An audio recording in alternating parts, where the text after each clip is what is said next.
What's up, everybody? Big Hurt 916. Getting down fresh out. You know how we do it over here, man. We keep it raw and uncut with top notch guests. I'm here with my man, Mo Nelson, emotional intelligence expert and coach. Yeah, we got a real one right here. Mo, go ahead and lace the people up, man, about your background. Well, first and foremost, man, thank you. Salute to you, Big Hurt, man, for the platform you have built for people like myself that has been incarcerated and that was striving to change the narrative and giving us a voice to be able to do that. So, big ups to you, man. You're definitely a legend in my eyes and the eyes of the people. But a little bit about me, man. Unfortunately, well, no, not unfortunately because it's part of my story, but I got incarcerated at the age of 16. I didn't come home until I was 29 years old. But and the looks of things, in the grand scheme of things, you may say, well, dang, have a little sympathy. But I want no sympathy at all because prison was the best thing that ever happened to me. Prison saved my life. It gave me perspective. It helped me mature. It helped me appreciate my freedom and who I am as a person of African descent in this country that we live in. Big ups to America, but it just helped me become conscious. And I took that consciousness and I applied it out here in the free world. And everything that I learned in prison enabled me to have a six-figure company. So I'm definitely grateful for prison. It's part of my story. And I want to use my experience as a vessel, as a vehicle to help motivate and inspire others who may go through the same journey that I went through or who haven't, that just need a little motivation, a little inspiration, or feeling down about themselves or have some type of emotional incarceration that they're trying to break free from. I want to let you know that there is a way. You can break free from it. But, it all starts with self. And that's what I do as a coach. I help people break free and live through their fullest potentials through the development and strengthening of emotional intelligence. So, what would you say is one of the biggest factors right now plaguing these young men who are just crashing out? I mean, I just did a story today about it was, I think, three or four kids in Texas. The youngest was 12. Two of them were, I think, one or two was 13. Another one was 14. Tried to rob a guy, and the guy pulled out a real gun and shot three of them, and one was in critical. And this is on Christmas night. Christmas night. What are you doing out 12 years old, 13 years old on Christmas night when you should be with your family, enjoying a meal, watching Home Alone or, playing toys, robbing somebody, man? I mean, what do you see behind that type of behavior, man? Okay, so it's kind of ironic, Big Hurt, because you didn't even know this. That's similar to my story. My story went like this, and then I'm going to answer your question because I know exactly where it's coming from. I was 16 years old. Three of my co-defendants one of my co-defendants was 15. The other two were 17. Okay, we came out with this bright idea to go rob somebody. Now, at the time we came to the conclusion to rob somebody, it was the Florida State Fairgrounds. That was a time where the biggest, fair comes to Tampa. Everybody tries to get their money, look the flyers, et cetera, because you want to flex like you're a big dog, right? Um, and I had it. My mom. I was raised in a single parent household, but my mom worked diligently and hard to provide me with needs and wants. So it wasn't like I was wanting or needing for anything. But for me, I allowed the emotions.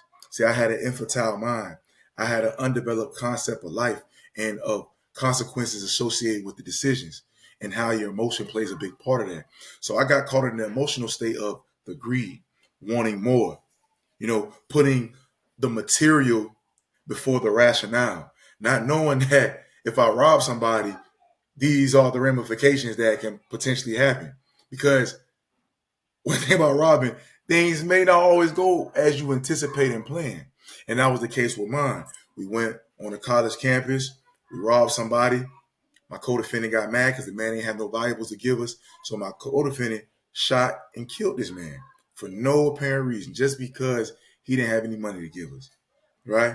So prior to that happening, you think, Big Hurt, I would have went on that mission if I known somebody was going to die? Hell no. But with robbery, you don't know. And just how you said with that guy, the young boys, dude end up getting a real gun and shooting them. It don't always fall how you anticipate, how you plan it out. That's why robberies are so dangerous. And that's why we have to be emotionally composed, because if we're not using our rationale, if we're just reacting off impulse or that urge from our animalistic nature, we'll find ourselves in unfortunate situations. And that really hit Yeah. home with me, Big Hurt. That really hit home Well, because it's similar to my story. I know, and I agree with you 100%. And, my case was a robbery, a bank robbery. So I know about robberies. And my other case before that was a home invasion. So it took me, not the first time, another time to learn a lesson. And I just think about like what was going through my mind. And I think, once you, usually if you kind of get down a slippery slope where other behavior kind of like becomes normalized, or you kind of rationalize it and you keep rationalize, you can rationalize anything. You can rationalize why you would go take something because you've been rationalizing everything that led up to that point, rather than trying to be like, you know what, I need to go a different direction. And then all it takes is somebody to say, hey, you want to do this, Mo? And you're like, why not? Because you've already, your mind is in that frequency. And for a young person, they don't understand frequency. And even at 20, when I caught my case at 24, I wasn't really in tune to frequencies. And although there was a lot of opportunity, my frequency was at such a low vibration that instead of saying, you know what, man, I'm not trying to do that, man, I entertained it. And until I kind of got, because people don't understand when they go to prison, you get in there and there's something about those walls, and it shuts off all the vibrations to a degree because it's such a barren place. The noise stops, and then reality hits in like, oh, I'm in here. Oh shit. This I'm got to this restricted thing from over freedom. here. Oh shit. The guards, all that stuff stops. All the women you fly doing this and busting cheeks and running around and putting on the fancy clothes and nice shoes. You're wearing some bullshit, sleeping on a cot. You got to worry about, your life. You got to, maybe pack a strap. I mean, it's like it's a reality check, and hopefully you're able to have a reflection point to like be like, wow, man, what am I doing here? This is not normal. And I think a lot of kids, because maybe they never had that talk with somebody who's been through it, and the fact that um, if you're dealing with a lot of feminine energy, not to say women can't do a good job raising young men, but even myself, man, I mean, you got to have some masculine energy in your life in order to guide you. When I got to prison, I met a guy who was 20 years my senior, and he was kind of like the uncle I never had, or like a dad. He told me some stuff, man, and made me think, man, like I felt like a sucker, man. And I was, he kind of broke some stuff down to me, and I used to think about what he told me, and I'm like, damn, man, why couldn't I have met this dude on the street? But on the street, a lot of young men, mom's is working hard. It's not her fault. She's doing her thing. But as men, we're like young bandits. We're wild, and we're attracted to this. But in order to somehow guide that energy, you got to have a male. I don't give an uncle, grandpa, cousin that's on a righteous path. That's not a, he could be a square, but he's got to be somebody who's respected, like a G. And because he's the only thing that's going to snap another little wild one into place, and then he'll be like, oh. And it's not like he's trying to beat him up or intimidate him, but it's a certain level of respect. And he doesn't even have to be a relative. Maybe if it's somebody that's not really a family member, but he's lacing the kid up with some jewels, because we seeing all this other stuff, man, and it's easy for a kid to get caught up in something and just react. Big Hurt, man. We have a. It's kind of scary, man. Ironic, the similar path story that we have, man.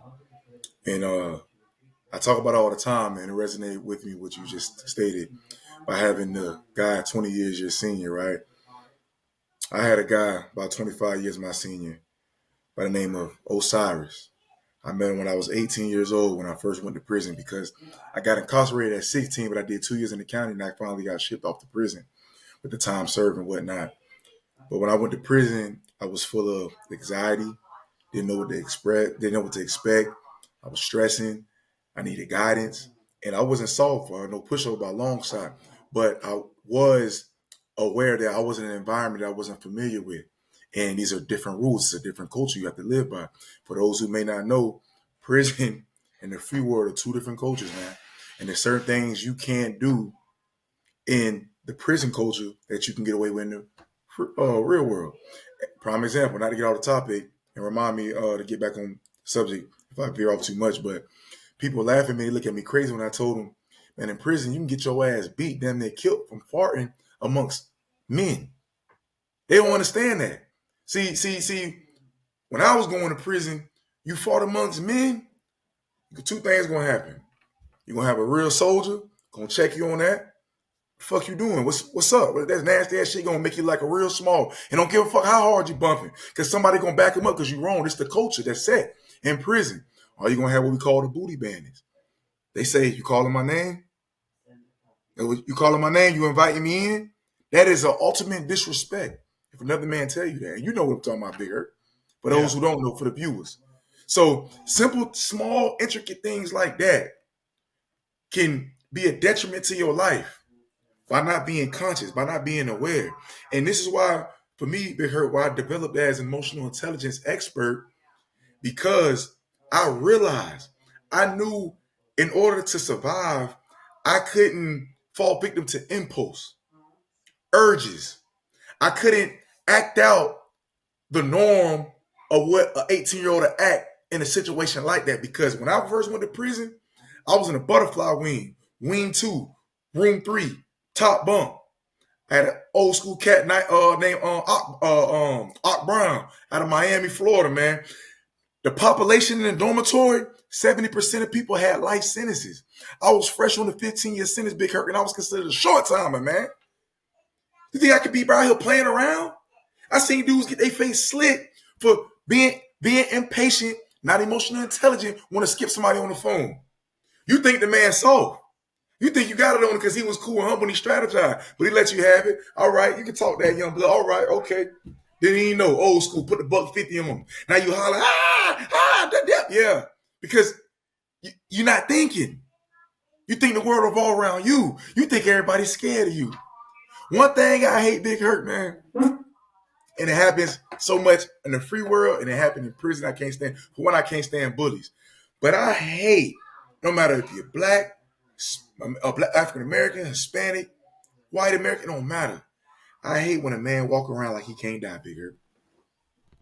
Like you can do all this to people and nobody can't do nothing to you. Yeah, you done knocked a few people out, but somebody can knock you out too. That's right. That's right.